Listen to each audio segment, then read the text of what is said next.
नमो अर्यन्ताणं नमो सिद्धाणं नमो आयर्याणं नमो वज्रायाणं नमो लोये सवसावणं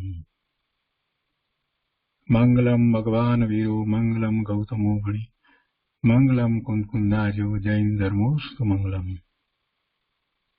नमः समय साराय स्वानुभूत्या चकास्ते चित्त स्वभावाय भावाय सर्व भावांतर्छिदे।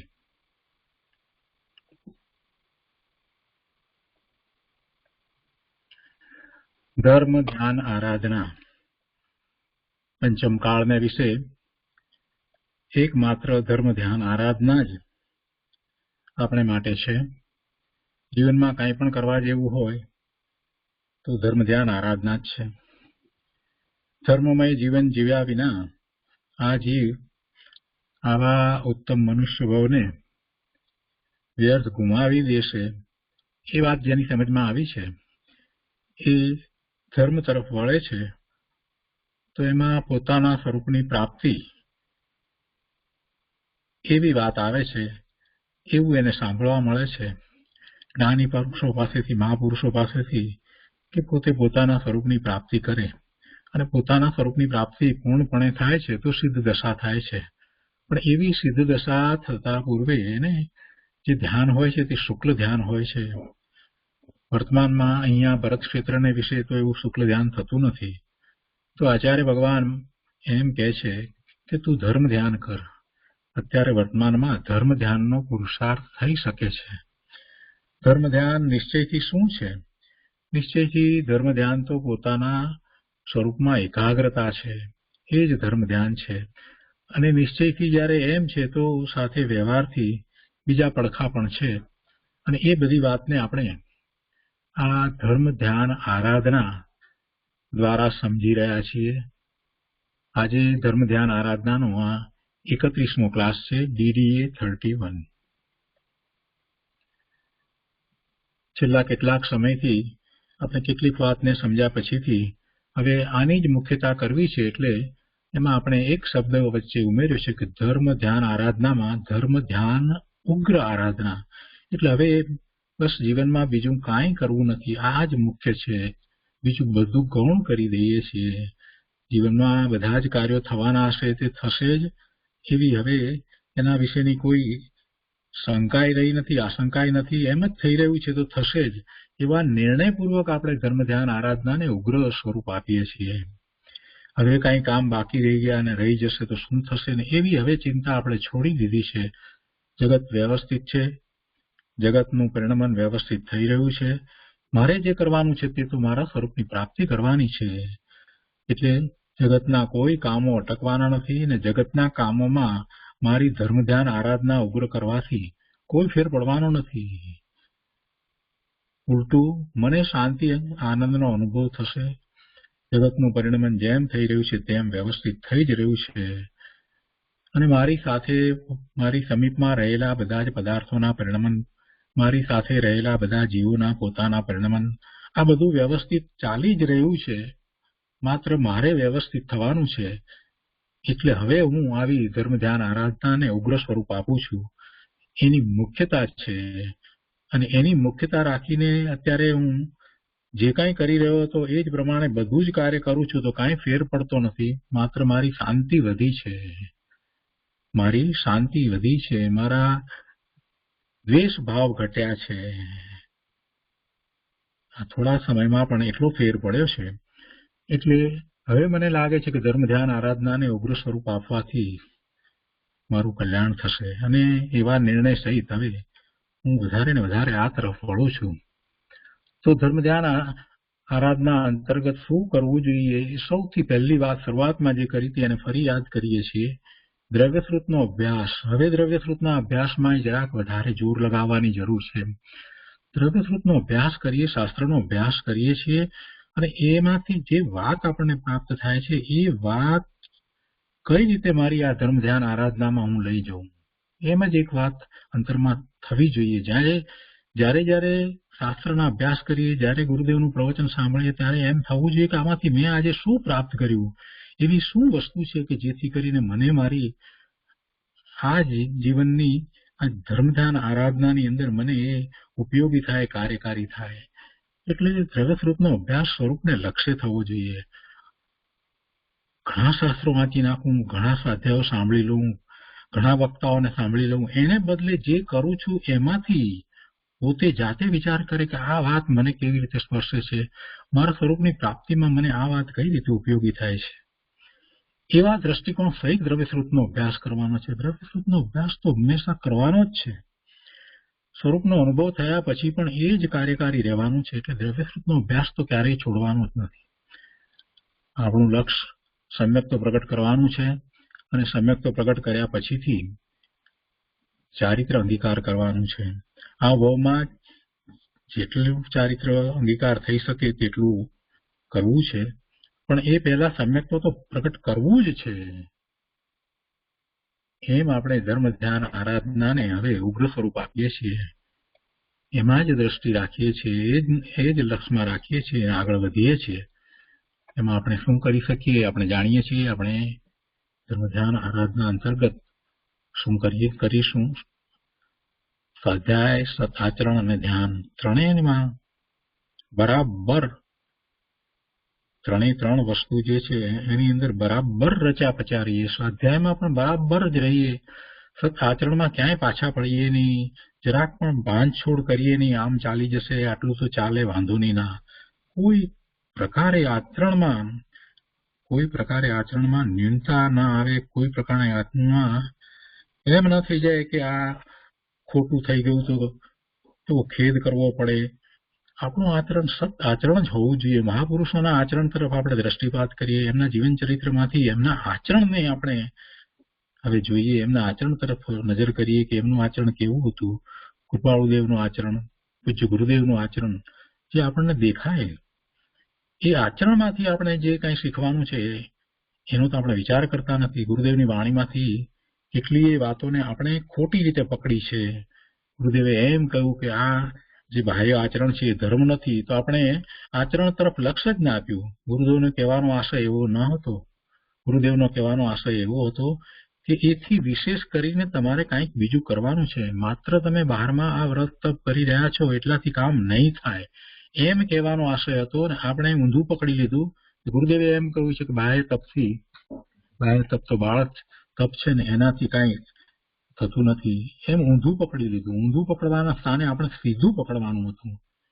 જે બાહ્ય આચરણમાં જ રાચી રહ્યા હતા અને જે સ્વરૂપ તરફ નહોતા વળતા એમને ગુરુદેવે એવો ઉપદેશ આપ્યો. પણ જે બાહ્ય આચરણમાં હજી સુસ્તી બતાવી રહ્યા છે, બાહ્ય આચરણમાં ક્યાંય સભાનતા બતાવતા જ નથી, એને તો એ વાતે લાગુ નથી પડતી કે ભાઈ તું બાહ્ય આચરણમાં સંતોષાઈ ન જતો, કેમ કે એને તો બાહ્ય આચરણ પણ નથી. બાહ્ય આચરણ જેને છે જ નહીં એને ક્યાં એ વાત જ છે. ગુરુદેવની વાત ક્યાં એને માટે છે કે ભાઈ તારું આ વ્રત તપ બધું છે તે બાળ વ્રત તપ છે અને તું સ્વરૂપનું લક્ષ્ય કર, તારે સમ્યક્ત્વ પ્રગટ કરવાનું છે. તો વાત એને તો છે જ નહીં, કેમ કે તો બાહ્ય આચરણમાં નથી. એટલે એ વાત ગુરુદેવે જે વાત કરી હતી એ અપેક્ષાથી વાત કરી હતી. સતાચરણ ન હોય એવું ગુરુદેવે ક્યારેય કહ્યું નથી. ચરણાનુયોગના શાસ્ત્રનો ગુરુદેવે ઘણો જ અભ્યાસ કરાવ્યો છે. રત્નકર્ણ સાવક આચાર ઉપર ગુરુદેવના પ્રવચનોમાં ઘણી વાત કરી છે કે આ રીતે આચરણ હોય છે. કુંદાચાર્ય ભગવાને 84 શાસ્ત્રની રચના કરી, એમાં રયણસાર નામનું શાસ્ત્ર લખ્યું છે. એ બાહ્ય આચરણ માટે મુનિ અને શ્રાવકના આચરણ કેવા હોવા જોઈએ એને માટે આખું શાસ્ત્ર છે. અને આપણે સત આચરણને જરાય ધ્યાન આપ્યા વગર આમ જ બાજુ પર મૂકી દઈશું તો કઈ સમ્યક્ત્વની પ્રાપ્તિ થઈ જશે? ક્યારેય નહીં થાય.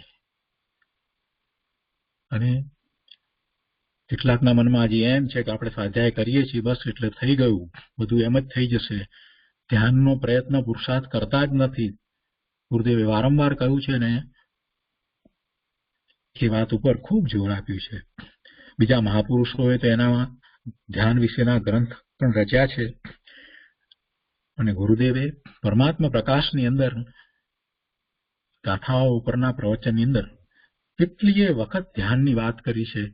બીજા શાસ્ત્રોના સ્વાધ્યાયમાં પણ એની ઉપરના પ્રવચનમાં પણ ગુરુદેવે એ વાતની મુખ્યતા બતાવી જ છે કે નિર્વિકલ્પ દશામાં જ એને આત્માનો અનુભવ થાય છે.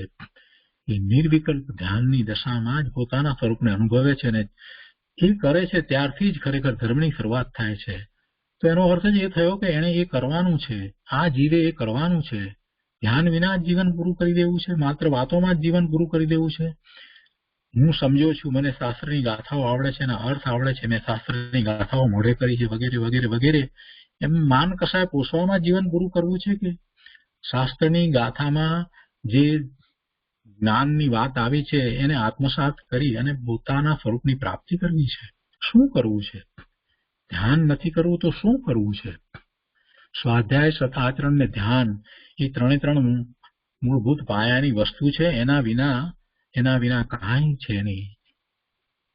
એટલે આપણે એ ત્રણને મુખ્યતાથી આમ લઈએ છીએ. અત્યારે કેટલાક સમયથી આપણે આ વિશે પંડિત ટોડરમલજીની રહસ્યપૂર્ણ ચિઠ્ઠી ઉપરના પૂજ્ય ગુરુદેવના પ્રવચનો અધ્યાત્મ સંદેશ દ્વારા એનો વિચાર કરી રહ્યા છીએ કે ખરેખર આ કઈ રીતે થશે. હું આ અનેક પ્રકારના વિકલ્પોમાં રાચી રહ્યો છું, તો હવે એ વિકલ્પમાંથી હું નિર્વિકલ્પ ધ્યાનમાં કઈ રીતે જઈશ? અને એટલા માટે આપણે કેટલાક સ્વાધ્યાયમાં એ બધી વાતને સારી રીતે સમજ્યા, એનો ઘણો વિસ્તાર કર્યો. અને તે પછીથી આપણે એ વાત એમાંથી એ રીતે સમજ્યા કે જ્યારે આખી પ્રક્રિયા જે થાય છે તો એ સ્વવિકલ્પથી નિર્વિકલ્પની આખી પ્રક્રિયા આ રીતે થાય છે કે સ્વ પરનું ભેદ જ્ઞાન એ કરે છે, કર્મરહિત પોતાના ચૈતન્ય સ્વરૂપને ચિંતવે છે. કર્મરહિત એટલે દ્રવ્ય કર્મ, ભાવ કર્મ, નો કર્મ રહિત પોતાનું જેવું શુદ્ધ સ્વરૂપ છે એવા સ્વરૂપને એ ચિંતવે છે. એ ચિંતવન કરે છે તો એ કઈ રીતે ચિંતવન કરે છે? દ્રવ્યશ્રુતના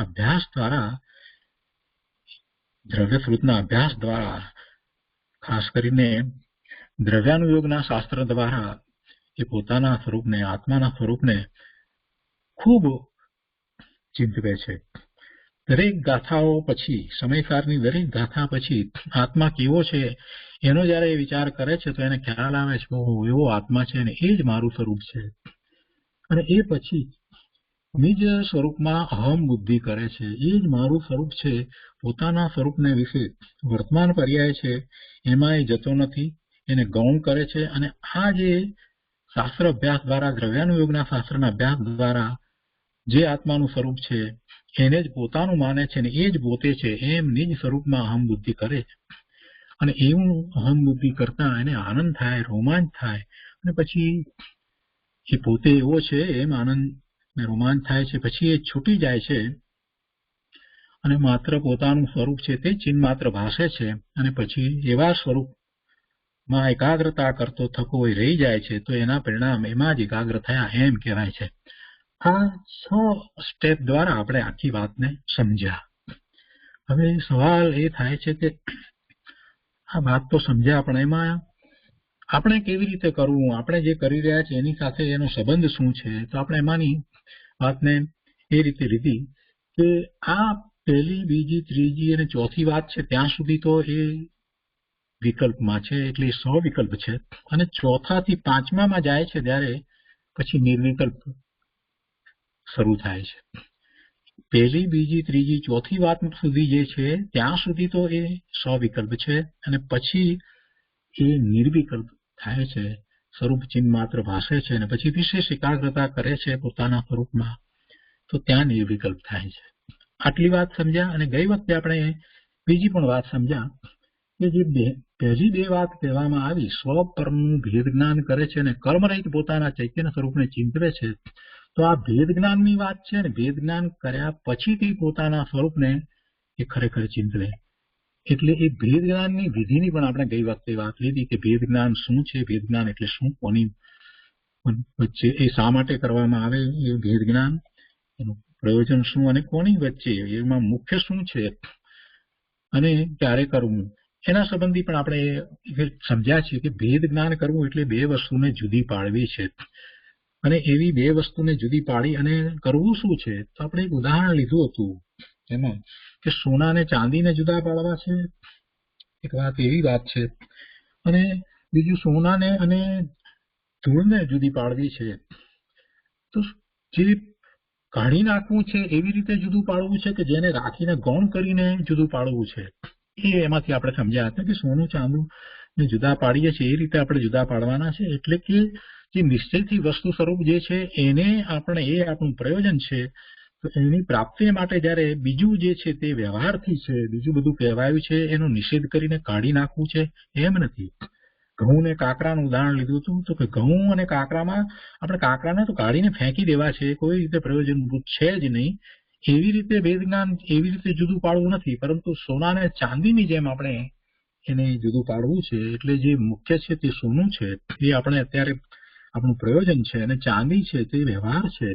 તો વ્યવહારને આપણે જેમ છે તેમ વ્યવહાર તરીકે રાખવાનો છે, એને કઈ સોનું બનાવી નથી દેવું, અને છતાંય સોનાથી એ ચાંદીને જુદી પાડવી છે એમ નિશ્ચય અને વ્યવહારથી વસ્તુ સ્વરૂપને સમજીએ છીએ. તો જે ભેદ જ્ઞાન કરીએ છીએ એમાં જે પ્રયોજનભૂત છે પોતાનું સ્વરૂપ છે, અને પ્રયોજનભૂત પોતાનું સ્વરૂપ છે, તો બીજું બધું જે છે તે બધું, અને બીજું બધું જે છે એમાં તો શું નથી આવતું. બીજા બધાની અંદર તો સાક્ષાત તીર્થંકર ભગવાન, કેવડી ભગવાન, સિદ્ધ ભગવાન, તીર્થંકર ભગવાનની વાણી, ગણધર ભગવાને એ વાણીમાંથી જે 12 અંગ ને 14 પૂર્વની રચના કરી, આ બધું આવી જાય છે. એ બધાને આપણે કાઢી નથી નાખવાનું. એનું પણ પ્રયોજન છે, એ વ્યવહાર છે, એ બધું જાણેલું પ્રયોજનવાન છે. પોતાનું મૂળ સ્વરૂપ છે એની પ્રાપ્તિ કરવી છે. પોતાનું સ્વરૂપ જ્ઞાન સ્વરૂપ છે, માટે જ એ પોતે જ્ઞાન સ્વભાવે થઈ શકે છે. પણ છતાંય આ બીજું બધું પણ આપણને પ્રયોજનભૂત છે. એટલે આપણે એને એ રીતે રાખી અને ભેદ જ્ઞાન કરવાનું છે. એટલે શેની વચ્ચે ભેદ જ્ઞાન કરવું છે અને કઈ રીતે એને શું પ્રયોજન છે એ જ્યાર સુધી નથી સમજતા ત્યાં સુધી ભેદ જ્ઞાન શું કરવાના હતા. પછી એક એક વસ્તુને આપણે જુદી પાડતા જઈએ છીએ, અને ત્યારે મુખ્યતા શેની રહી છે? પોતાના સ્વરૂપની મુખ્યતા રહી છે. મુખ્યતા સ્વરૂપની છે ત્યારે એનાથી અનંત પદાર્થો જુદા છે. તો અનંત પદાર્થોથી હું જુદો કરવા બેસીશું તો અશક્ય છે. આનાથી જુદો, આનાથી જુદો, આનાથી જુદો, તો કેટલા પદાર્થોનો વિચાર કરીશું. પણ પોતાથી બીજું બધું જુદું છે એમ જયારે ભેદ જ્ઞાન કરીએ છીએ તો સહેલું થઈ જાય છે. એટલે પોતાના સ્વરૂપની મુખ્યતા રાખી અને ભેદ જ્ઞાન કરવાનું છે. અને આવું ભેદ જ્ઞાન ક્યારે કરવું? ત્યારે આપણે એ વાત લીધી હતી કે માત્ર કઈ આપણે આ પ્રયોગ કરવા બેસીએ ત્યારે ભેદ જ્ઞાન કરવાનું છે. ના, આપણે એ ભેદ જ્ઞાન સતત કરવાનું છે. એ ભેદ જ્ઞાન સતત કરીશું તો જ આપણા સ્વરૂપની દ્રઢતા થશે. જેમાં હું પણ કરવું છે, જેમાં અહમ બુદ્ધિ સ્થાપવી છે, એવું પોતાનું સ્વરૂપ, એ પોતાના સ્વરૂપમાં અહમ બુદ્ધિ સ્થાપવી છે, તો એની દ્રઢતા થવી જોઈશે ને, કે એ જ છે, એ જ મારું સ્વરૂપ છે. તો ભેદ જ્ઞાન પણ ક્યારે કરવું પડે? ભેદ જ્ઞાન હંમેશા કરતા જ રહેવાનું છે. ડગલે ને પગલે ભેદ જ્ઞાન જ કરવાનું છે. જીવનમાં કાંઈ પણ કાર્ય કરતા હોઈએ ત્યારે સતત એ વાત રહે કે હું ભગવાન આત્મા જ્ઞાન સ્વરૂપ છું, ને આ બીજું બધું થઈ રહ્યું છે તો થઈ રહ્યું છે. એ થઈ રહ્યું છે, હું કરું છું એમ નહીં, પણ એ થઈ રહ્યું છે. જોબ થઈ રહ્યો છે. કાર ચલાવીને જઈ રહ્યા છીએ તો જઈ રહ્યા છીએ, કાર ચાલે છે એના કારણે ચાલે છે, અને જે જવાય છે તો એમાં આ આત્માની સાથે શરીરને આ બધું જે જઈ રહ્યું છે તે જઈ રહ્યું છે. છતાં એ વખતે પણ હું તો ભગવાન આત્મા, એ બધાથી જુદો ભિન્ન છું, શુદ્ધ જ છું. એવી જ્યાં સુધી દ્રષ્ટિ નથી થતી, એટલે ડગલે ને પગલે જ્યાં સુધી એને પોતે ભગવાન આત્મા જ્ઞાન આનંદ સ્વરૂપ જુદો છે એવું નથી થતું, ત્યાં સુધી એ પોતાનામાં અહમ બુદ્ધિ કરશે કેવી રીતે? એટલે દરેક સમય એ બધાથી જુદો જ છે. ગમે તે ગમતી વસ્તુ આવી ગઈ છે, મિથ્યાત્વને કારણે, મોહને કારણે ગમે ત્યારે ગમે તેવી ખૂબ ગમતી વસ્તુ આવી ગઈ છે તો પણ એમાં મારાપણું ન થાય. તમને કોઈ આવી અને કોઈક નવી વસ્તુ, એવી મૂલ્યવાન વસ્તુ આપી જાય તો તમને એમાં હર્ષ ન થાય, એમ થાય કે ઠીક છે, વસ્તુમાં હું નથી, વસ્તુ મને કઈ કરતી નથી, વસ્તુથી હું જુદો ભગવાન આત્મા છું. વસ્તુનું પરિણમન કરે છે, વસ્તુનું પરિણમન કરે છે, એ મારા પરિણમન કરાવતું નથી. વસ્તુ એનું પોતાનું પરિણમન કરે છે, નવી વસ્તુ આવી છે, પણ એ કઈ મારી જ્ઞાન ક્રિયા કરાવતું નથી. એવો જયારે ભાવ થાય ત્યારે સમજવું કે તમને ખરેખર માત્ર તમારા સ્વરૂપનું જ લક્ષ્ય રહે છે. એટલે આવું ભેદ જ્ઞાન સતત પ્રક્રિયા વિના થઈ શકે નહીં. ડગલે ને પગલે ગમે તે વાત હોય, સંયોગો આવ્યા હોય તો સંયોગોમાં પણ એમ ભેદ જ્ઞાન થયા જ કરે. આ સંયોગોમાં રહ્યા છે, પૂર્વકર્મના ઉદયને કારણે સંયોગો આવ્યા છે તો આવ્યા છે, પણ એનાથી હું જુદો ભગવાન આત્મા છું. એ સંયોગો મારો નાશ કરે એવા નથી. એ સંયોગો મારા સ્વરૂપને હાનિ પહોંચાડે એવા નથી. હું તો ત્રિકાળ ભગવાન આત્મા જ્ઞાન આનંદ સ્વરૂપ છું. એટલે એ ભેદ જ્ઞાન એને સતત કર્યા જ કરવાનું છે. સમજવા માટે એને એક ગાઈડલાઈન આપવી છે. એટલા માટે આપણે એમ કહીએ કે ભાઈ ભેદ જ્ઞાન કરવામાં તારે 3 વાતનો જ ખ્યાલ રાખવાનો છે. બહુ સહેલું છે. એક તો જીવ અજીવના સ્વરૂપની સમજ તને હોય કે આ જીવ કહેવાય ને આ અજીવ કહેવાય. પહેલી જો મુખ્ય વાત કાંઈ પણ હોય તો આ જીવ છે ને આ અજીવ છે, એ પહેલી તને સમજ હોવી જોઈએ. અને જીવ માત્ર છે તે ચેતન છે, અને હું પણ એવો ચેતન છું. તો બીજા બધા જીવ પણ મારા જેવા ચેતન છે, અને બીજા બધા જીવ પણ મારી જેમ જ શુદ્ધ છે, પવિત્ર છે, પૂર્ણ છે, ભગવાન આત્મા છે, સિદ્ધ સમાન છે. એટલે એ બધા જીવો પ્રત્યે એક પ્રકારનો જ્યારે એને સંભાવ થઈ જાય છે તો પછી એમાં રાગ દ્વેષ થતા નથી. આ મારો દીકરો છે એટલે રાગ છે, અને આ બીજાનો દીકરો છે એટલે રાગ નથી. આ શત્રુનો દીકરો છે એટલે દ્વેષ છે.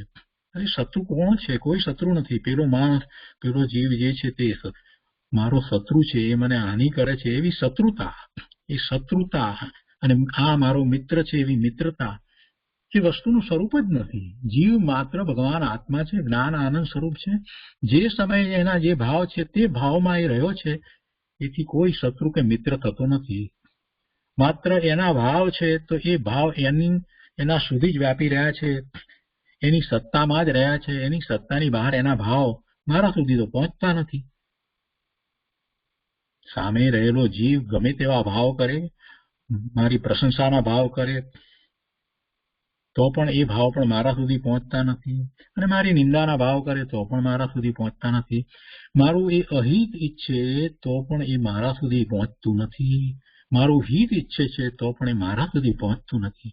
તો પછી રાગ દ્વેષ કરવાનું કામ શું છે?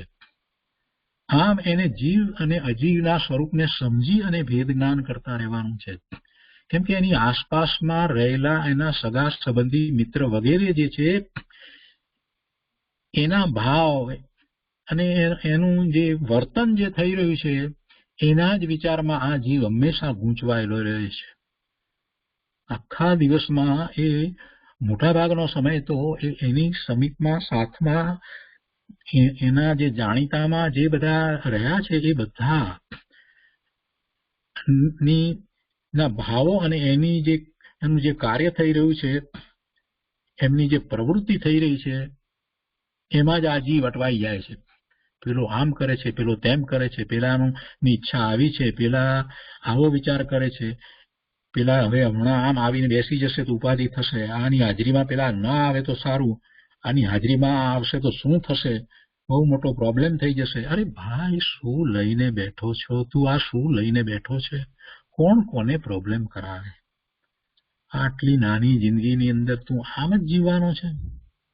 અમુક વ્યક્તિ આવે તો ને અમુક વ્યક્તિ ના આવે તો, ને અમુક વ્યક્તિની હાજરીમાં અમુક વ્યક્તિએ ન આવવું જોઈએ, ને મારે અમુક વ્યક્તિ પાસે જતા પહેલા બહુ ધ્યાન રાખવું પડશે. પેલાને ખબર ન પડી જાય, હું આને આમ આપું એની આને ખબર ન પડી જાય, ને હું આમ બનાવું એની પેલાને ખબર ન પડી જાય. ને આ જ બધી ગૂંચવણોમાં આમાં જ રોકાઈ રહ્યો પ્રભુ. આ માયામાં ને કપટમાં જ તો રોકાઈ રહ્યો. ક્યારેય વિચાર કર્યો નહીં કે એ જીવ છે, ભગવાન આત્મા છે, અને વર્તમાન એની પર્યાયમાં એના એ ભાવ છે, તો એ ભાવ મને પહોંચતા નથી. એના ભાવને કારણે મારું સ્થળાંતર થતું નથી, મારું ક્ષેત્રાંતર થતું નથી. એના ભાવને કારણે મને જ્ઞાન થતું નથી, એના ભાવને કારણે મને અજ્ઞાન થતું નથી, એના ભાવને કારણે મને મિથ્યાત્વ નથી, એના ભાવને કારણે મને સમ્યક્ત નથી. એના ભાવ એની પાસે, એ ભાવ મારામાં પહોંચતા નથી. તો પછી મારા ભાવ બીજામાં ક્યાં પહોંચે છે? હું શુક્ર આ બધું લઈને બેઠો છું. આ કરતાપણાનો ભાવ, પરમા કરતા બુદ્ધિ, આને આમ સલાહ આપું ને આને આમ રોકું ને આને આમ કરું ને તેમ કરું ને, આ બધા ભાવોને કરીને શું કામ છે? વ્યર્થ સમય હું ગુમાવી રહ્યો છું. આવું જીવ અજીવના સ્વરૂપને સમજ દ્વારા એને ભેદ જ્ઞાન કરવાનું છે. પોતે જેવો છે ભગવાન આત્મા જ્ઞાન આનંદ સ્વરૂપ છે, તો બીજા બધા જ ભગવાન આત્મા જ્ઞાન આનંદ સ્વરૂપ છે. વર્તમાન પર્યાયને એને ગૌણ કરી દેવાની છે, ખૂબ ગૌણ કરી દેવાની છે. પોતાની વર્તમાન પર્યાયને ગૌણ કરવાની છે અને બીજાની વર્તમાન પર્યાયને પણ એને ગૌણ કરવાની છે. જ્યારે આ થશે ત્યારે એ પોતે પોતાના સાચા સ્વરૂપનો અનુભવ કરવા માટે એ કટિબદ્ધ થયો છે એમ કહેવાય, એ તરફ વળ્યો છે એમ કહેવાય. ત્યારે એને સાચો પુરુષાર્થ ઉપડશે.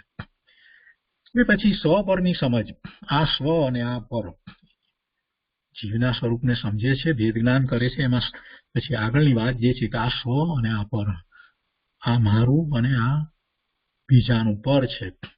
સાક્ષાત તીર્થંકર ભગવાન પણ મારાથી જુદા છે, એ પણ પર છે. આ શાસ્ત્ર પણ મારાથી પર છે. બીજા બધાની તો વાત જવા દો, જગતના પદાર્થો તો મારાથી જુદા છે, પર છે, જળ છે.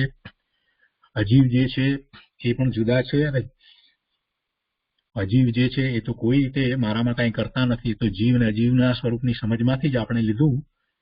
અજીવ તો કાંઈ મને કાંઈ કરતું જ નથી. જળ કર્મો જે છે એ તો મારામાં કાંઈ કરતા જ નથી. એ વાત તો ગઈ વખતે આપણે ઘણી લીધી હતી. આજે જીવની વાત લીધી કે જીવને અજીવના સ્વરૂપને સમજ્યા પછીથી એ પણ કાંઈ નથી કરતું. અને એમાં સ્વ અને પર, શું સ્વ છે અને શું પર છે. પોતાનું શુદ્ધ સ્વરૂપ છે એ જ સ્વ છે. વર્તમાન પર્યાય પોતાની છે એ પણ સ્વ નથી. પદાર્થો જળ પદાર્થો પણ નથી. ચેતન પદાર્થો બીજા જે જીવ છે એ પણ નથી. છ દ્રવ્યો એ મારાથી જુદા છે, એ પર છે. અને સાક્ષાત તીર્થંકર ભગવાન સિદ્ધ ભગવાન પણ મારાથી જુદા છે. તે એ મારા માટે હું જે સ્વ છું તે બધું મારાથી જુદું પર છે. અને પછી છેલ્લી વાત ભાવની વાત, કે મારા જ ભાવમાં પણ સ્વ શું છે ને પર શું છે એની વાત પણ આપણે ગઈ વખત થોડીક લીધી હતી. કે મારું જેવું ત્રિકાળ શુદ્ધ સ્વરૂપ છે એ શુદ્ધ સ્વરૂપે જ્યારે હું પરિણમું છું તો એ મારો ભાવ છે, તે સ્વભાવ છે, તે મારું સ્વ છે. એ સિવાય બીજા બધા ભાવ, બીજા અન્ય ભાવ એ બધું જ એ મારાથી જુદું છે. એ મારાથી જુદું છે માટે એ મારું નથી. સમયસારમાં દ્રષ્ટિ પ્રદાન કથનની અંદર એમ કહી દેવામાં આવ્યું કે શુભ અને અશુભ ભાવ છે તે જીવના નથી, એ આત્માના નથી. જ્યારે જ્ઞાન પ્રદાન કથનની અંદર એમ કહેવામાં આવ્યું કે જીવના જે ભાવ છે અને એટલા માટે થઈ અને જીવને જ એવા ભાવ આશ્રવ અને ભાવ બંધ પડે છે, કર્મના બંધ પડે છે. એ જ્ઞાન પ્રધાન કથન તરીકે એમ જ્યારે કહેવામાં આવ્યું. બંને વાત બરાબર છે. જ્ઞાન પ્રદાન કથનમાં વસ્તુ સ્વરૂપ એમ જ છે. પણ જ્યારે એ પુરુષાર્થ કરવા બેઠો છે, પોતાના સ્વરૂપની દ્રષ્ટિ કરવી છે, સ્વરૂપનું લક્ષ્ય કરવું છે, દ્રષ્ટિનો વિષય પોતે ત્રિકાળ શુદ્ધ છે એમ જ્યારે નિર્ણય કરવો છે, એને પોતાની અંદર સ્થાપવું છે, ત્યારે પછી આ શુભાશુભ ભાવ મારા છે એમ જો લઈને બેસશે તો દ્રષ્ટિનો વિષય એને ક્યારેય પ્રાપ્ત નહીં થાય. એટલે દ્રષ્ટિનો વિષય, જ્યાં દ્રષ્ટિ કરતા પોતાના સ્વરૂપનો અનુભવ થાય છે એવો દ્રષ્ટિનો વિષય તો શુદ્ધ જ છે. ત્યારે એમ કહી દીધું કે શુભ કે અશુભ ભાવ એ આત્માના નથી. એટલે ભાવની આવી સમજ આપણને આ દ્રવ્યાનુયોગના ગ્રંથમાંથી, સમયસારમાંથી પ્રાપ્ત થાય છે. અને એને દ્રઢ કરતા રહેવાનું છે. આ ભેદ જ્ઞાનની વાતની ગઈ વખતે આપણે જે વાત કરી તેની થોડી વધારે વાત આપણે લીધી છે. તો આ ભેદ જ્ઞાનમાં આગળ વધ્યો છે એટલે છેવટે નિર્ણય શું થયો? પોતાના સ્વરૂપનો નિર્ણય થયો. એટલે આપણે જે વાત લીધી હતી, જે બીજા સ્ટેપની વાત જે છે એ પહેલા સ્ટેપની સાથે ભેગી આવી જાય છે. આમાં સ્વપરનું ભેદ જ્ઞાન કરે અને કર્મ રહિત પોતાના ચૈતન્ય સ્વરૂપને જાણે. એટલે કર્મ છે એ પણ ભેદ જ્ઞાનમાં લઈ લીધા કે એ પણ પોતાથી જુદા છે. અને એ સિવાય જે રહ્યું તે પોતાનું સ્વરૂપ છે. હવે એ સ્વરૂપના ચિંતનની વાત આગળ ચાલે છે. અને એ સ્વરૂપનું ચિંતન કરી અને એ પછી આગળ એમાં નિજ બુદ્ધિ કરે છે. એ વાત પછી આવે છે. તો આ જે વાત જે છે એ વાતને આપણે સમજ્યા અને 6 વાત સાથે આપણને વિચાર આવે છે કે હું આ રોજ સવારે 6:30 વાગે ધ્યાન કરું છું તો એની સાથે આનો સંબંધ મારે કેવી રીતે કરવો. એટલે આજનો વિષય આ છે.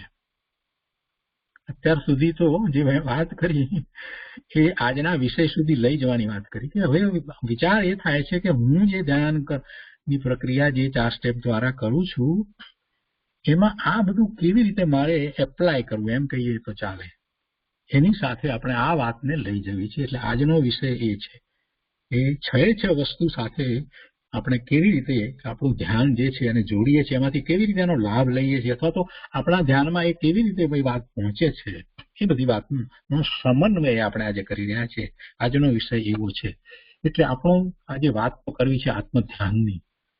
ગઈ વખતની જે આ બધી વાત આવી, 6 મુદ્દા આપણે તારવી કાઢ્યા, તો એ બધાનું કંઈક પ્રયોજન તો હશે કે નહીં આત્મધ્યાનમાં? ત્યાં આખી સેપરેટ વસ્તુ છે ના? સેપરેટ વસ્તુ નથી. આ આખી તદ્દન ભિન્ન વસ્તુ નથી, એની સાથે સંકળાયેલી છે. તો આત્મધ્યાનની વાતને આપણે લઈએ. આપણે વાત સમજ્યા છીએ કે ધ્યાનની વિધિની અંદર આપણે પૂર્વ તૈયારી અને પ્રયોગ બે લઈએ છીએ, અને એ રીતે આપણે આગળ સમજ્યા છીએ. સમજવા માટે ભાગ પાડ્યા હતા. પૂર્વ તૈયારીની વાત આજે નથી લેવી. પ્રયોગમાં આપણે આને કેવી રીતે લેવું, તો આપણે એ વાત પણ ગઈ વખતે પણ સમજ્યા છીએ, ઘણી વાર સમજ્યા છીએ કે રૂપસ્થ ધ્યાન કરીએ છીએ, આપણે પદસ્થ ધ્યાન કરીએ છીએ, રૂપાતીત ધ્યાન અને પિંડસ્થ ધ્યાન કરીએ છીએ. એટલે રૂપાતીત અને પિંડસ્થ ધ્યાન એવું આપણું ધ્યાનનું સ્વરૂપ છે. રૂપાતીત પિંડસ્થ ધ્યાન, સિદ્ધ નું ધ્યાન એને પણ રૂપાતીત ધ્યાન કહે છે, અને સિદ્ધ સમાન પોતાના સ્વરૂપનું ધ્યાન એ પણ રૂપાતીત ધ્યાન છે. એ પિંડસ્થ ધ્યાન પણ છે. પોતાના પિંડમાં રહેલો પોતે ભગવાન આત્મા, એનું ધ્યાન, એ પિંડસ્થ ધ્યાન આપણે કરીએ છીએ. એવા પિંડસ્થ ધ્યાનની અંદર આપણે આપણા પ્રયોગની અંદર આપણે આ 4 સ્ટેપ ની મુખ્યતા રાખી છે. એના પેટા વિભાગ તરીકે અને બીજા ઘણા સ્ટેપ થઈ શકે, પણ મુખ્યપણે 4 સ્ટેપ લીધા છે. એમાં પહેલું આપણું છે કે એક વિકલ્પનો આશ્રય, ઓમકારનો આપણે આશ્રય લઈએ છીએ. પછી શાંત પડવું. ત્રીજું સ્ટેપ છે વિશેષ એકાગ્રતા, અને ચોથું સ્ટેપ છે તન્મયતા. આ 4 સ્ટેપ આપણે બરાબર જાણીએ છીએ, સમજીએ છીએ અને એક્ઝિક્યુટ કરીએ છીએ. એ જ રીતે આપણે ધ્યાનનો પ્રયોગ કરીએ છીએ. અને પહેલું અને બીજું સ્ટેપ ત્યાં સુધી આપણે લગભગ પહોંચીએ છીએ. પછીનો પુરુષાર્થ બધાનો પોતાનો છે. પોતે જેટલી નિષ્ઠાપૂર્વક, જેટલા વીર્ય ઉલસીને, ખૂબ ભાવપૂર્વક, અને એને જ પોતાનું કર્તવ્ય સમજીને જે એવો પ્રયોગ કરે છે, બીજે ક્યાંય હવે દ્રષ્ટિ રહી નથી, એને પછી વિશેષ એકાગ્રતા થાય અને પછી સ્વરૂપમાં તન્મયતા થાય. તો આ 4 સ્ટેપ દ્વારા જ આખી વાત છે. તો આ 4 સ્ટેપમાં આપણે મૂળ વાતને સમાવી લેવી હતી. એટલે ગઈ વાતને આપણે લીધી છે કે આ આખી ધ્યાન પ્રક્રિયા જે છે હેતુલક્ષી, સરળ, તર્કસંગત તો છે, એને ભાવનાત્મક બનાવવાની છે. જો ભાવનાત્મક ન બનાવી હોય તો આપણને એ માત્ર વિધિ લાગશે, ક્રિયા લાગશે. ઓમ ઓમ કર્યા કરીએ છીએ એટલી ક્રિયા લાગશે, એમ નથી. એનું ભાવનાત્મક સ્વરૂપ સમજવાનું છે, અને એ આપણે સમજ્યા છીએ. એની વાત ગઈ વખતે આપણે કરી છે. એને ભાવનાત્મક બનાવવાનું છે કે જે કંઈ કરીએ છીએ એ ભાવપૂર્વક કરી છે, ને એની પાછળ રહેલો ભાવ શું છે એ સમજીને આપણે કરીએ છીએ. એમાં સ્મરણથી માંડી અને છેક સુધી બધી જ વાતમાં આપણે ભાવને મુખ્યતા આપીએ છીએ. તો હવે આપણે અહીંયા આવ્યા છીએ કે આ ચૈતન્ય સ્વરૂપને ચિંતવે છે, પોતાના ચૈતન્ય સ્વરૂપને ચિંતવે છે, અને ત્યારથી પછી આગળ વધી અને નિજ સ્વરૂપમાં અહમ બુદ્ધિ કરે. તો અહમ બુદ્ધિ કઈ રીતે થાય છે કે જેથી કરી અને એને રોમાંચ થાય, આ વાત લેવાની છે. બરાબર છે? આપણા જે 4 સ્ટેપ છે એની અંદર જ આપણે આ વાતને લેવી છે. જરાક સહેજ આપણે પાછા ફરીએ, એટલે બેક જઈએ, પુનરાવર્તન સહેજ કરીએ. આપણે ધર્મ ધ્યાન આરાધનાની મૂળ વાતને જયારે સમજ્યા ત્યારે એ વાત લીધી હતી કે દ્રવ્ય, ભાવ, જ્ઞાન, સ્વભાવ અને ધ્યાન. દ્રવ્યના ભાવનો ફરીને વિચાર કરીએ તો દ્રવ્ય સતત પરિણમી રહ્યું છે. દ્રવ્ય એના ગુણ પ્રમાણે જ પરિણમે છે, બીજી રીતે પરિણમતું જ નથી. 6 દ્રવ્યનો એવો જ ભાવ છે. જે દ્રવ્યમાં ગુણ છે એ જ રીતે પરિણમે, બીજી રીતે પરિણમે નહીં. એનું પરિણમન ક્યારેય બંધ થાય નહીં, એનું પરિણમન બદલાય નહીં, અને એનું પરિણમન ક્યારેય બંધ થાય નહીં. આ ચેતન દ્રવ્ય છે, જીવ દ્રવ્ય જે છે, એનું પરિણમન સતત એક સરખું જ ચાલી રહ્યું છે. જ્યારથી છે ત્યારથી. પર્યાયમાં શું છે એની વાત છોડી દો એક બાજુ.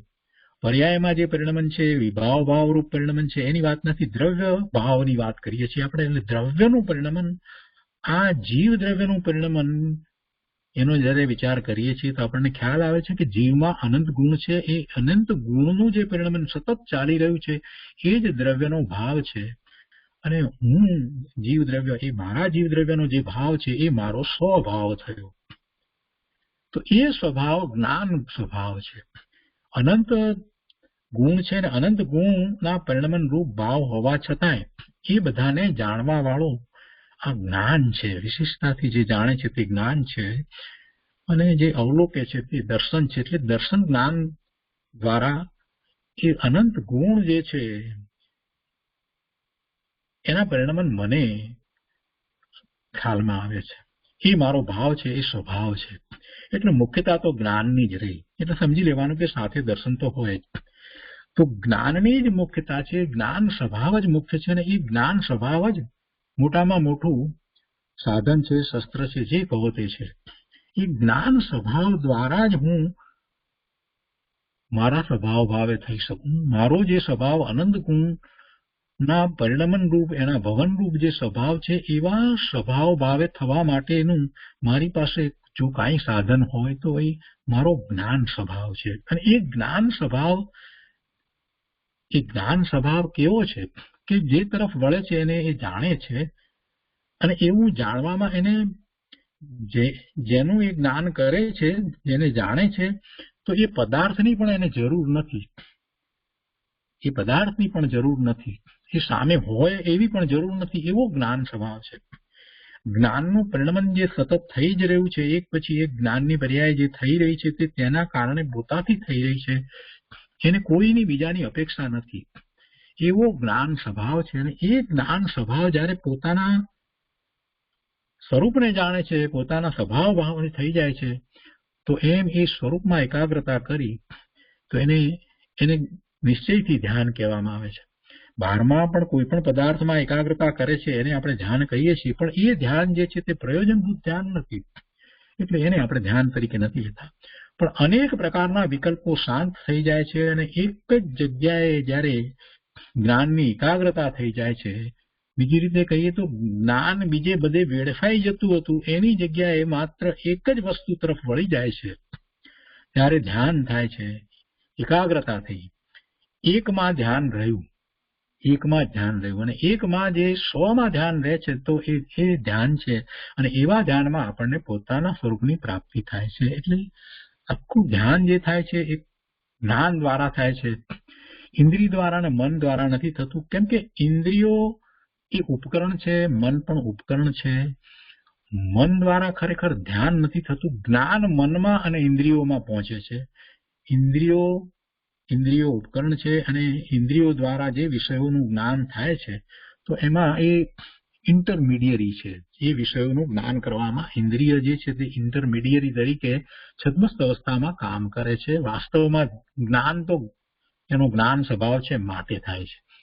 કઈ ઇન્દ્રિયો છે માટે જ્ઞાન થાય છે એમ નથી. પણ છદ્મસ્તને હંમેશા એવું હોય છે, નિમિત્ત નૈમિત્તિક સંબંધ એવો છે કે જે ઇન્દ્રિયના વિષયનું જ્ઞાન થાય છે ત્યારે તેને એ ઇન્દ્રિય એમાં નિમિત્ત છે અને ઇન્દ્રિયોનો વિષય છે એ પણ એમાં નિમિત્ત છે. એવી જ રીતે મનની પણ પ્રક્રિયા છે કે એ જે જ્ઞાન થયું એનું વિશ્લેષણ જે થાય છે અને જે સમજ આવે છે તો એમાં મન જે છે તે એમાં નિમિત્ત છે. એટલે આપણે ઇન્દ્રિય અને મન દ્વારા જ્ઞાન થાય છે એવું આપણે માનીએ છીએ, ઊંધું સમજીએ છીએ. આ ઊંધું સમજી રહ્યા છીએ. ઇન્દ્રિય દ્વારા અને મન દ્વારા જ્ઞાન થાય છે એવું માનવું એ ખરેખર તો એ ઊંધી માન્યતા છે. આજે એની જ વાત કરવાની છે. ખરેખર જ્ઞાન જે થાય છે એ પોતાનો જ્ઞાન સ્વભાવ છે એનાથી જ્ઞાન થાય છે. એટલે ધ્યાન પણ એ ઇન્દ્રિય દ્વારા અને મન દ્વારા નથી થતું, પણ જ્ઞાન સ્વભાવ દ્વારા થાય છે. જ્ઞાન એ એમનો સ્વભાવ છે અને જ્ઞાન ગુણ છે. ત્યાંથી એ જ્ઞાન ગુણનું પરિણમન જે છે એ જ્ઞાન ગુણનું પરિણમન જે થાય છે તો એ અનેક જગ્યાએ જ્ઞાન વ્યાપે છે. એટલે એને એમ લાગે છે કે આ ઇન્દ્રિય દ્વારા જ્ઞાન થાય છે અને મન દ્વારા જ્ઞાન થાય છે. વાસ્તવમાં જ્ઞાનનો સ્ત્રોત્ર, જ્ઞાનનું ઉદ્ભવ સ્થાન તો એનું પોતાનું સ્વરૂપ છે. ત્યાંથી જે જ્ઞાન ઉદ્ભવે છે એ જ્ઞાન જો બહારમાં ન જાય અને માત્ર સ્વરૂપમાં જ રહે તો સ્વરૂપને જાણવા વાળું થઈને જ રહે છે. અને એ જ સાચું ધ્યાન છે અને એ જ કરવાનું છે. એમ નથી કે બહારમાં કોઈ જ્ઞાનની પર્યાય છે એને અંદર તરફ વાળીએ છીએ, એમ નથી. તો બહારમાં એ જ જ્ઞાનની પર્યાય થઈ હતી કે જે બહારમાં એનું લક્ષ્ય હતું, એવી જે પર્યાય હતી એ તો થઈ ગઈ ને, પૂરી થઈ ગઈ. એ પર્યાયને કઈ અંતર તરફ વાળીએ છીએ એમ થતું જ નથી. આ જ વાતને સમજવાની છે. ગઈકાલે પરમાત્મા પ્રકાશના સ્વાધ્યાયમાં પણ આપણે એ વાત લીધી હતી. જે લોકો ત્યાં હતા એ લોકોને વાત તો સમજાય છે, છતાં પણ ઘણા લોકો અત્યારે આપણી સાથે છે એમને પણ સમજાય એ માટે વાત એ લેવી છે કે જ્ઞાનનું ઉદ્ભવ સ્થાન તો પોતાનું સ્વરૂપ છે. જ્ઞાન ગુણ છે અને એ એનું ઉદ્ભવ સ્થાન છે. અને એ જ્ઞાન ઘણી જગ્યાએ વ્યાપી રહ્યું છે. આપણે એક ઉદાહરણ દ્વારા એ વાતને ફરીથી સમજીએ કે જે પાણી નીકળે છે, પંપ દ્વારા કૂવામાંથી પાણી નીકળે છે, ત્યાંથી જ પાણી નીકળી રહ્યું છે અને એ પાણી આખા ખેતરમાં જાય છે, અથવા તો જ્યાં વાવેલું નથી એવો ખાડો છે સાઈડ ઉપર એમાં જાય છે. જો એ પાણી બધું આ બાજુ ખાડામાં ચાલ્યું જતું હોય તો આપણે એમ કહીએ છીએ કે પાણી વેડફાઈ રહ્યું છે. અને એ જ પાણી જો જ્યાં વાવેતર કરેલું છે એવા ખેતરની અંદર વહી રહ્યું છે, આખા ખેતરમાં વહી રહ્યું છે, તો આપણે એમ કહીએ છીએ કે બરાબર છે, પાણીનો સદુપયોગ થઈ રહ્યો છે. પણ પાણીનું ઉદ્ભવ સ્થાન ક્યાં છે? પાણીનું ઉદ્ભવ સ્થાન તો જ્યાંથી પાણી આવે છે ત્યાં જ ઉદ્ભવ સ્થાન છે. પણ એ ફેલાય છે બધે. એટલે કોઈ દૂરથી જુએ છે તો આ ક્યારીમાં પાણી છે એમ કે તો હા ક્યારીમાં પાણી છે, પણ એ ક્યારીમાં પાણી છે એ તો ત્યાં ઉદ્ભવ સ્થાનનો વિચાર કરીએ તો ત્યાંથી આવેલું છે. આ ક્યારીમાં પાણીથી આ જે ખેતરમાં બધું જે અનાજ વગેરે પાકે છે તો એ પાણીથી પાક્યું, પણ એનું ઉદ્ભવ સ્થાન ક્યાં છે એનો જરાક વિચાર કરીએ તો એને ટ્રેસ કરતા કરતા આવીએ તો આપણને ઉદ્ભવ સ્થાનનો ખ્યાલ આવે છે. અને પછી ખ્યાલ આવે છે કે આ પાણી આ બાજુ ખાડામાં વેડફાઈ રહ્યું છે. જો આ પાણીને આ તરફ વાળવામાં આવે તો વધારે પાક થાય, આ ખેતર તરફ વાળવામાં આવે તો એનો સદુપયોગ થાય, વધારે વાવેતર થાય. આવી જે આપણને સામાન્ય સમજ છે એ જ વાતને આપણે અહીંયા લાગુ પાડવાની છે કે જ્ઞાન તો એનો સ્વભાવ છે. એ જ્ઞાન જ્યારે એનું લક્ષ્ય પર તરફ કરે છે તો જ્ઞાન ત્યાં વેડફાઈ જાય છે. પરનું લક્ષ્ય કરે છે અને પરનું જ્ઞાન કરવામાં એનું જ્ઞાન ત્યાં રોકાઈ રહ્યું. એ જ્ઞાન ત્યાં રોકાઈ રહેવાને બદલે એ પોતાનું સ્વનું લક્ષ્ય કરીને રહ્યું હોત તો એ સ્વભાવ ભાવે પરિણમી જાત. એને સ્વમાંથી આવતા આનંદ શાંતિનો અનુભવ થાત. હા, આપણે આપણા જ્ઞાનને બહારમાં વેડફી રહ્યા છીએ. શુભ ભાવે થઈએ છીએ, અશુભ ભાવે થઈએ છીએ, તો પણ આપણે આપણા જ્ઞાનને શું કરી રહ્યા છીએ? વેડફી રહ્યા છીએ. કેમ કે એમાં આત્માની અનુભૂતિ નથી થતી. ગુરુદેવ આ વાત કરે છે કે શુભ ભાવ દ્વારા ધર્મ નથી થતો. ધર્મ કોને કહ્યો? કે સ્વભાવ ભાવે જે પરિણમી જાય છે એ જ ધર્મ છે. ત્યાંથી જ ધર્મની શરૂઆત થાય છે. તો આ જ્ઞાન જે ઇન્દ્રિયો દ્વારા અને મન દ્વારા બહાર વહી રહ્યું છે એને તો અંતર તરફ વાળ. અને એ વાત તો સમયસારની 144મી ગાથામાં પણ આચાર્ય ભગવાને આપણને કરી કે હવે તું એને એ તરફ વાળ. અત્યાર સુધી એ મનના વિકલ્પો દ્વારા તું નિર્ણયો કરતો હતો, દ્રવ્યશ્રુતનો અભ્યાસ કરતો હતો, આ બધું આ બરાબર છે, પણ એ બધા તો નિમિત્ત કારણ હતા. એ જ્ઞાન કરાવનારા ન હતા. એ બધા તારા જ્ઞાનના નિમિત્ત કારણ હતા. એ વાતને પણ આજે થોડીક વધારે સારી રીતે સમજવાની છે. એ નિમિત્ત કારણ છે. કેમ કે જ્ઞાન તો આત્માનો સ્વભાવ છે, પણ એ આત્માનો સ્વભાવ જ્યારે પૂર્ણપણે જ્યારે ખીલી ઉઠે છે તો ત્યાં સામે એવું નિમિત્ત હોય છે એટલે એ ખીલે છે.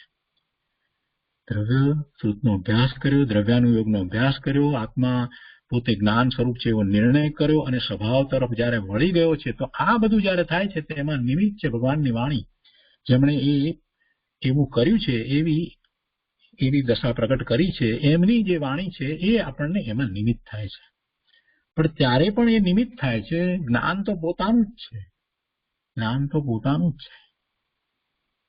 એટલે આ એનો જ્ઞાન સ્વભાવ છે ને જ્ઞાન સ્વભાવ દ્વારા જ એ પોતે સ્વરૂપ તરફ વળી જાય છે. હવે આ વાત આપણે આપણા ધ્યાનના જે 4 સ્ટેપ છે એની અંદર આપણે લાગુ પાડીએ છીએ ને એની વાત આપણે તો ચાલે છે. તો હવે યાદ કરીએ આપણે ધ્યાન પૂર્વેના સ્મરણની અંદર શું કરીએ છીએ?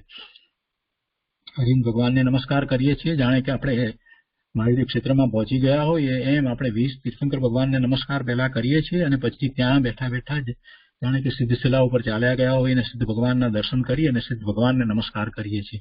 તો સિદ્ધ ભગવાનને નમસ્કાર કરીએ છીએ તો સિદ્ધ ભગવાનને નમસ્કાર કરીને આપણે એવો નિર્ણય કરીએ છીએ કે સિદ્ધનું જેવું સ્વરૂપ છે એવું જ શુદ્ધ સ્વરૂપ જીવનું હોય અને એવું જ શુદ્ધ સ્વરૂપ મારું છે. એવું શુદ્ધ સ્વરૂપ મારું છે એવો નિર્ણય કરીએ છીએ. એટલે શુદ્ધ સ્વરૂપ મારું છે એમ સિદ્ધ સમાન શુદ્ધ સ્વરૂપમાં આપણે પોતાપણું કરીએ છીએ, અહમ કરીએ છીએ. સિદ્ધ ભગવાનને જયારે આપણે નમસ્કાર કરીએ છીએ તો આપણે સિદ્ધ ભગવાનના નામ લઈને વર્તમાન 24ના ભરત ક્ષેત્રની વર્તમાન 24ના જે સિદ્ધ થઈ ગયા પુષ્પદેવ ભગવાનથી માંડી અને મહાવીર સ્વામી ભગવાનના નામ લઈ અને આપણે નમસ્કાર કરીએ છીએ. પછી અનંત સિદ્ધોને આપણે નમસ્કાર કરીએ છીએ અને એવા સિદ્ધ ભગવાનને નમસ્કાર કરીને એવું સિદ્ધ સમાન શુદ્ધ સ્વરૂપ મારું છે.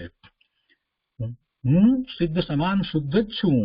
અને દ્રવ્યથી આખી વાત હવે આપણને ખ્યાલમાં આવી છે તો પર્યાયને ગૌણ કરીને આપણે એમ કહીએ છીએ કે એ જ મારું સ્વરૂપ છે, હું સિદ્ધ છું.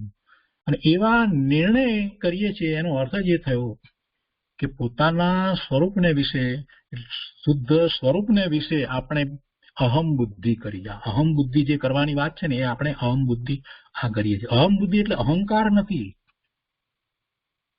અહમ બુદ્ધિનો અર્થ અહંકાર નથી થતો. અહમ બુદ્ધિ દ્વારા તો આપણે આ શુદ્ધ સ્વરૂપ જે છે એમાં પોતાપણું કરીએ છીએ. એ જ હું છું, એ જ હું છું, એ જ હું છું. આ અહમ બુદ્ધિ છે. આપણા સ્ટેપ પેલા 6 સ્ટેપની અંદર વાત આવી ને સ્વવિકલ્પથી નિર્વિકલ્પના, એમાં હજી આપણે પહેલા 4 સ્ટેપને એમ કહ્યું કે હજી વિકલ્પ સહિતના સ્ટેપ છે. તો એમાં આ અહમ બુદ્ધિનું સ્ટેપ જે ત્રીજું લીધું એ અહમ બુદ્ધિ આપણે આ પ્રકારે કરીએ છીએ. આપણા 4 સ્ટેપ, આપણા ધ્યાનના જે સ્ટેપ છે એમાં જયારે સ્મરણ કરીએ છીએ ત્યારે જ આપણે એ અહમ બુદ્ધિ કરી લઈએ છીએ.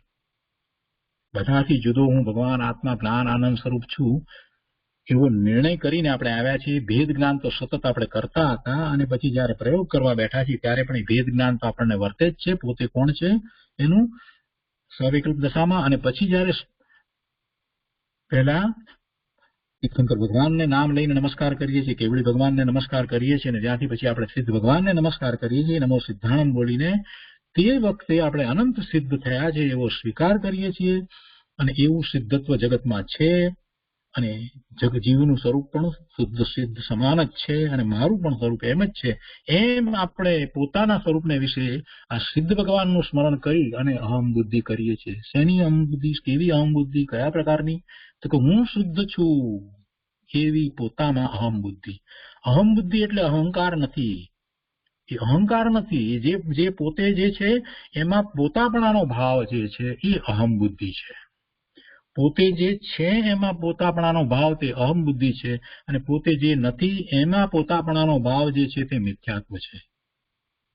આપણે મિથ્યાત્વ નથી કરતા, આપણે અહમ બુદ્ધિ કરીએ છીએ કે હું સિદ્ધ છું, હું શુદ્ધ છું, હું પૂર્ણ છું, હું પવિત્ર છું, હું જ્ઞાન સ્વભાવી છું, હું અશરીરી છું. આ જે અહમ બુદ્ધિ કરીએ છીએ અને પછી હવે વર્તમાન પર્યાયમાં એ નથી તો એવી પર્યાય પોતાનું જેવું સ્વરૂપ છે એવી પર્યાય થવાને અર્થે આપણે ફરી પાછા ત્યાં મહાવીર ક્ષેત્રની અંદર જાણે કે શ્રીમંદર પ્રભુના સમોસરણમાં બેઠા હોય એ રીતે શ્રીમંદર પ્રભુને આપણે વિનંતી કરીએ છીએ, પ્રણામ કરીએ છીએ, એમના શરણે જઈએ છીએ કે હે પ્રભુ, હું આપના શરણે આવ્યો છું અને આપની ઓમકાર ધ્વનિ દ્વારા મને જ્ઞાન પ્રકાશ થાય છે. એમ આપણે જયારે કહીએ છીએ તો હવે શું થાય છે? ભગવાનના સમોસરણમાં આપણે આવ્યા, સાક્ષાત પરમેશ્વરના સમોસરણમાં આવ્યા છીએ. આપણને એમ લાગે છે કે આ બધા જે અહીંયા જે બિરાજમાન છે એ બધા પણ એ જ રીતે પોતાના સ્વરૂપમાં એકાગ્રતા જ કરી રહ્યા છે. તો મને પણ અહીંયા જ એકાગ્રતા થશે એવા ભાવ સહિત આપણે ભાવનાત્મક કહ્યું છે ને એવા ભાવ સહિત આપણે સિમંદર પ્રભુના શરણે આવ્યા છીએ. જો સિમંદર પ્રભુના શરણે હોઈએ કે યુગમંદર સ્વામીના શરણે હોય કે શ્રી ભાવુના શરણે હોઈએ કે સુભાવ સ્વામીના શરણે, એ બધા તીર્થંકર ભગવાન છે. 20 તીર્થંકર ભગવાન છે અને દરેકના સમોસરણમાં હજારો કેવડી પરમાત્મા પણ બિરાજમાન છે. અરિહંત પરમાત્માના શરણે આપણે આવ્યા છીએ અને અહીંયા તો દિવ્ય ધ્વનિ દ્વારા જ્ઞાન પ્રકાશ થઈ રહ્યો છે. એ જ્ઞાન પ્રકાશ જે થઈ રહ્યો છે એ મને કાર્યકારી થાય છે એવું ભાવનાત્મક આપણે જે પકડ્યું છે કે આ ભાવ છે અંદરમાં કે એના દ્વારા જ મને જ્ઞાન થાય છે, એટલે આપણે અહીંયા બેઠા છીએ, એ ભાવ સહિત બેઠા છીએ. આપણે દિવ્ય ધ્વનિમાં જ્ઞાનના ધોધ વહી રહ્યા છે એ વાતને આપણે જરાક સિદ્ધ કરવી પડશે. એટલે તમને ભાવનાત્મક કઈ રીતે થવાય એનો ખ્યાલ આવશે. જો વિચાર કરો કે જે તીર્થંકર થયા એ બધાને ઓમકાર ધ્વનિ છૂટી. જે કેવળી થયા એમાં મુખ કેવળીને પણ ભલે બહારમાં એમ પ્રગટ ન હોય પણ છેવટે તો ઓમકાર ધ્વનિ તો એમને પણ છૂટે છે. કેવળી ભગવાનને પણ ઓમકાર ધ્વનિ છૂટે છે. કેવળ જ્ઞાન થતા ઓમકાર ધ્વનિ છૂટે છે. તો કયા તીર્થંકર ભગવાનને ઓમકાર ધ્વનિ છૂટી? 24 ને. એની પહેલાના 24 ને? તો હા, એની પહેલાના બધાને. મહાવીર ક્ષેત્રમાંથી જે થયા એમાં તો કે બધાને. ઐરાવત ક્ષેત્રને વિશેથી થયા એમાં તો કે બધાને. અનંત કાળમાં જેટલા થયા એમાંથી કોઈ એક તીર્થંકર છે કે જેને ઓમકાર ધ્વનિ ના છૂટી હોય? શાંતિથી વિચાર કરજો પ્રભુ. એક તીર્થંકર તમે બતાવો કે જેને ઓમકાર ધ્વનિ નથી છૂટી. એક તીર્થંકર છે કે જેને ઓમકાર ધ્વનિ ન છૂટી હોય. એનો અર્થ શું થયો? કે કેવળ જ્ઞાન થાય છે, પોતે જ્ઞાન સ્વભાવે પૂર્ણપણે પરિણમી જાય છે ત્યારે એ જ્ઞાન સ્વભાવે પરિણમી ગયા છે માટે ઓમકાર ધ્વનિ જ છૂટે છે. જ્ઞાનની વ્યક્તતા જે કહીએ તો જ્ઞાનની વ્યક્તતા એ ઓમકાર દ્વારા જ થાય, બીજી કોઈ રીતે થતી જ નથી. જો હું એકાંત કરું છું, જ્ઞાનની વ્યક્તતા ઓમકાર દ્વારા જ થાય. જો કરું છું એટલે એકાંત કરીને કહું છું, બીજી કોઈ રીતે થતી જ નથી. અને હું આ નિષ્કર્ષ પર આવ્યો છું એ કઈ એમને એમ નથી આવ્યો. એ નિષ્કર્ષ ઉપર તો જે જ્ઞાની પુરુષો થયા છે બધા જ આવ્યા, અને એટલા માટે જ એમને એ આરાધના કરી. ઓમકાર ધ્વનિ એ પૂર્ણ જ્ઞાનની પ્રગટતા એ એની વ્યક્તતા છે. જ્યારે પૂર્ણ જ્ઞાન થાય છે ત્યારે ઓમકાર દ્વારા જ એની વ્યક્તતા થાય છે, બીજી કોઈ રીતે થતી જ નથી. કોઈ બીજા શબ્દ દ્વારા થતી નથી, કોઈ બીજી ભાષા દ્વારા થતી નથી, બીજા કોઈ ધ્વનિ દ્વારા થતી નથી. એકમાત્ર ઓમકાર દ્વારા જ થાય છે. એટલે જ્ઞાન જે છે તે કેવું છે? ઓમ દ્વારા પૂર્ણ જ્ઞાન છે. એમાંથી જ ગણધર ભગવાન 12 અંગ ને 14 પૂર્વની રચના કરે છે, તો એ ઓમકાર દ્વારા પૂર્ણ જ્ઞાનની વ્યક્તતા થઈ શકે છે એવું એ જ્ઞાન છે. તમને થાય કે આ બધી વધારે પડતી વાત નથી થઈ રહી? એક એક્ઝામ્પલ આપીશ તો તમને વાત ગળે ઉતરી જશે. તમે કોમ્પ્યુટરની અંદર આ બધું જે પ્રાપ્ત કરો છો તો જરાક એ એન્જિનિયરને પૂછજો, સોફ્ટવેર વાળાને પૂછજો કે આ બધું કઈ રીતે થાય છે. તો એ બધી વાત તમને ઇલેક્ટ્રોનિક એન્જિનિયર જે હશે એ તમને સમજાવશે, સોફ્ટવેર એન્જિનિયર હશે એ પણ સમજાવશે કે બધું 0 1 માં જ થાય છે. બધું પ્રોપેગેટ થાય છે તો 0 1 માં થાય છે. શેમાં થાય છે? 0 1 0 1 0 1 0 1 માં જ થાય છે. શું 0 1 માં થાય છે? બધું આપણને કોમ્પ્યુટરમાં મળે છે. એ બધું 0 1 માં આપણને મળે છે. ડેટા બધા 0 1 દ્વારા જ બધા પ્રોપેગેટ થાય છે. તો શું થાય 0 1 માં? શું થઈ શકે છે? એમાં અવાજ પણ પ્રોપેગેટ થઈ જાય છે, એમાં ચિત્ર પણ પ્રોપેગેટ થઈ જાય છે, એમાં લખાણ પણ પ્રોપેગેટ થઈ જાય છે. લખાણ પણ પાછું કઈ રીતે? કોઈ પણ ભાષામાં એ લખાણ પ્રોપેગેટ થઈ જાય છે. અહીંયા ત્યાં એક ક્લિપ દબાવો અને તરત જ અહીંયા હિન્દીમાં, બીજી ક્લિપ દબાવો ને ઇંગ્લિશમાં, ત્રીજી ક્લિપમાં ઉર્દુમાં, સંસ્કૃતમાં, આ ફોટો ને આ ને અરે આખી વિડીયો બધું 0 1 માં 0 1 માં 0 1 માં 0 1 માં 0 1 માં જ થાય છે ને બધું. હવે વિચાર કરો, આ 0 1 માં કરવાની તો આપણે મનુષ્યોએ શોધી કાઢેલી શોધ છે, પણ આ તો અનંત કાળથી જ્ઞાન તો ઓમ દ્વારા જ થઈ રહ્યું છે, પ્રદર્શિત થઈ રહ્યું છે, વ્યક્ત થઈ રહ્યું છે. ઓમ દ્વારા જ થાય છે બધું. ઓમ દ્વારા જ 12 અંગ ને 14 પૂર્વના જ્ઞાન વહી રહ્યા છે. ઓમકાર ધ્વનિ દ્વારા જ જીવોના પ્રશ્નોના સમાધાન ત્યાં બેઠા છે, બધાના સમાધાન થઈ રહ્યા છે. એ ઓમકાર દ્વારા જ ત્યાં બેઠેલા જીવોના દ્વેષ ભાવ જે છે તે નિર્મૂળ થઈ જાય છે, નાશ પામી જાય છે. સમુદ્રમાં બેઠેલા એ સાપ ને નોળિયો હોય તો એના પણ દ્વેષ રહેતા નથી. બકરી અને સિંહ હોય, બકરી અને વાઘ હોય તો પણ એના બે વચ્ચે પણ કાંઈ હોતું નથી. એ બધા ભાવો બદલાઈ જાય છે. ઓમકાર દ્વારા જે બદલાઈ રહ્યું છે એ ઓમકાર, જે જ્ઞાનની પ્રગટતા થાય છે એની વ્યક્તતા એ ઓમકાર દ્વારા જ થઈ રહી છે. ઓમકારને તમે ગમે તેમ ન સમજો, એ કઈ અક્ષર નથી પ્રભુ, એ ઓમકાર છે. એ અક્ષર નથી, સામાન્ય અક્ષર નથી, એ કોઈ ભાષાનો અક્ષર નથી, એ કોઈ ભાષાનો અક્ષર નથી. એમાં માત્ર ભાષા જ રહેલી છે એમ નથી. એમાંથી તો બધું જ પ્રોપેગેટ થાય છે. જ્ઞાન પ્રોપેગેટ થાય છે. એટલે જ્ઞાન શું ન કરે, જ્ઞાનમાં શું ન થાય, એવું જ્ઞાન એ ઓમકાર દ્વારા જ એ વ્યક્ત થઈ રહ્યું છે. હવે બીજી તરફ આવો, આપણી તરફ આવો, કે આપણને પણ જ્ઞાન છે, આપણો પણ જ્ઞાન સ્વભાવ છે, તો એ પણ જયારે વ્યક્ત થશે, પૂર્ણ જયારે પ્રગટ થઈ જશે, ત્યારે એ ઓમકાર દ્વારા જ વ્યક્ત થવાનો છે, પ્રગટ થવાનો છે. એ પણ ઓમકાર દ્વારા જ વ્યક્ત થવાનો છે.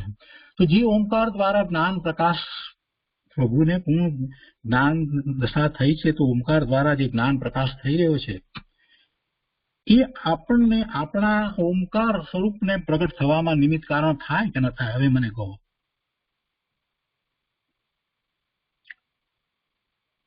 અહીંયા પણ જ્ઞાન સ્વરૂપ છે ને ત્યાં પણ જ્ઞાન સ્વરૂપ જ છે.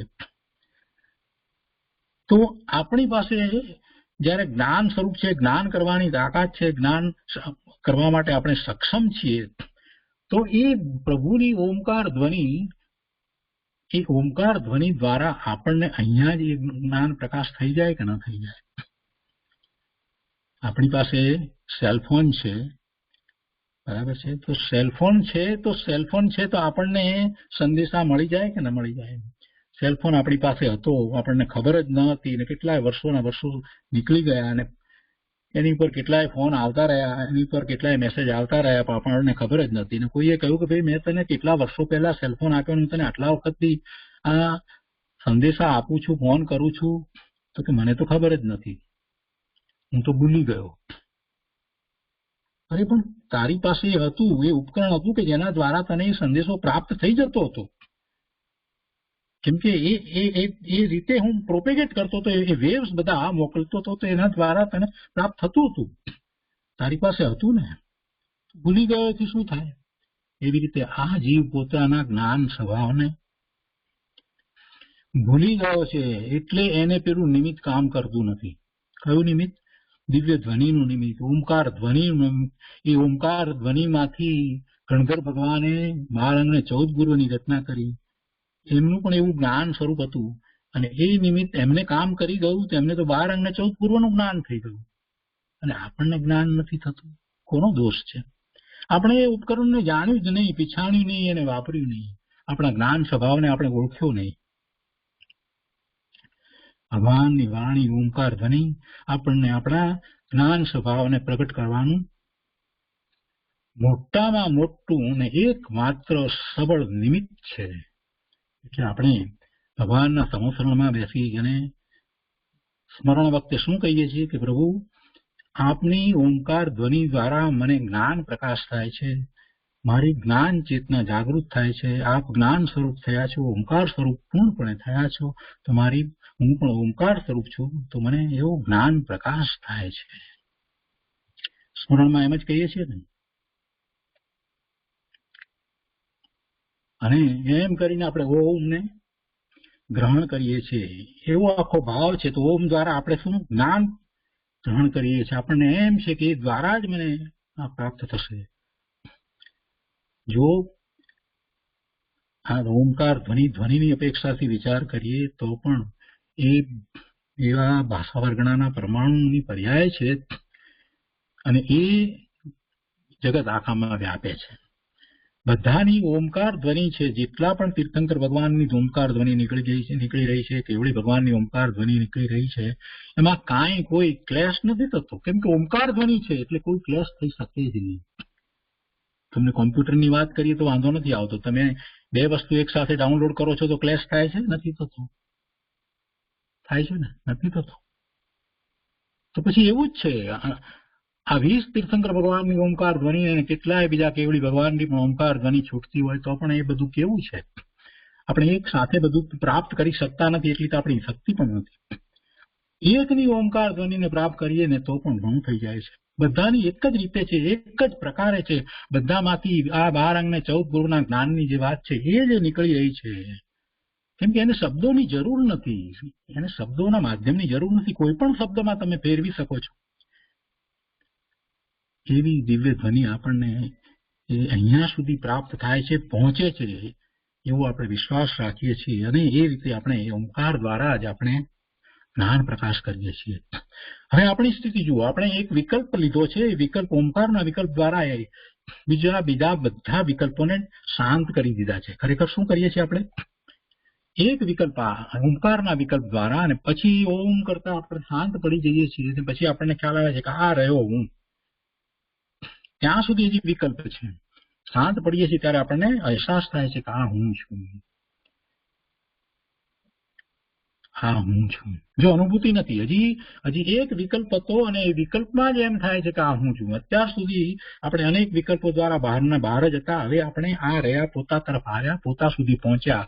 અને કેવા ભાવથી પોતા તરફ પહોંચ્યા છીએ? કેવા ભાવથી? સ્વમાં અહમ બુદ્ધિના ભાવથી, હું સિદ્ધ સમાન છું એવા ભાવથી, અને હું જ્ઞાન સ્વરૂપ છું એવા ભાવથી, અને હું જ્ઞાન કરી રહ્યો છું એવા ભાવપૂર્વક આપણે જયારે પોતા સુધી પહોંચ્યા છીએ ને ત્યારે એ વખતે શાંત પડ્યા છીએ, ત્યારે જો ખરેખર ભાવનાત્મક કર્યું હશે તો આનંદ થશે, શાંતિ અનુભવ હશે. ત્યારે એ આનંદ અને શાંતિનો અનુભવ થાય છે. અને એ આનંદ અને શાંતિ, કયા આનંદ અને શાંતિ જે છે એ વાત આપણે, કયા આનંદ અને શાંતિ છે એ બતાવી દઈએ. અહીંયા આ આનંદ અને રોમાંચ થાય છે આની વાત આવીએ. બીજ સ્વરૂપમાં અહમ બુદ્ધિ કરી અને આનંદ અને રોમાંચ થાય છે ત્યાં આપણે આવ્યા. જો હજી વિકલ્પ છૂટી રહ્યો છે, છૂટી ગયો નથી, છૂટી રહ્યો છે. આ 4 સ્ટેપની આપણે વાત કરીએ. આપણા જ ધ્યાનની પ્રક્રિયાને તમને ખરેખર વિશ્વાસપૂર્વક ભાવનાત્મક બનાવશો તો તમે અહીંયા રોમાંચ થાય છે, આનંદ થાય છે ત્યાં સુધી આવી જાઓ છો. અને પછીથી ત્યાં સુધી આવી ગયા છો, તમે જ્યાં છો ત્યાં સુધી તમે આવી ગયા છો, જે 12મા ને 12મા હતા ત્યાંથી. અને પછીથી શું આવે છે? સ્વરૂપ ચિહ્ન માત્ર ભાષે છે અને પરિણામ તેમાં એકાગ્ર થાય છે. સ્વરૂપ ચિહ્ન માત્ર ભાષે છે, જ્ઞાન માત્ર ભાષે છે. આ દશા થઈ જાય છે. હવે ક્યારે કોને થશે? જેનો જેવો પુરુષાર્થ.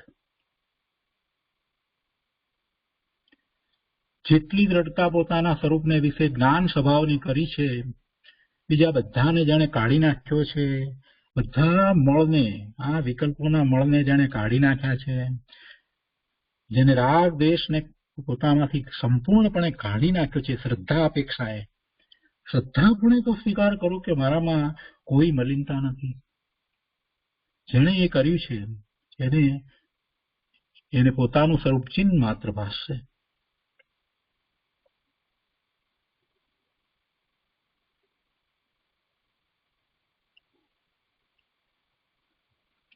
બસ પછી તો 5મું અને 6ઠું સ્ટેપ તો તમારું છે ને. ચિહ્ન માત્ર ભાષે છે અને એવા જ ભાવે જે પરિણમી જાય છે એ જ ધ્યાન છે. એમ એને પરિણામને એમાં એકાગ્ર કરી દીધા.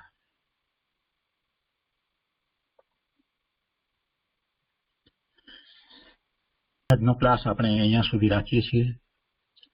હવે આજના ક્લાસ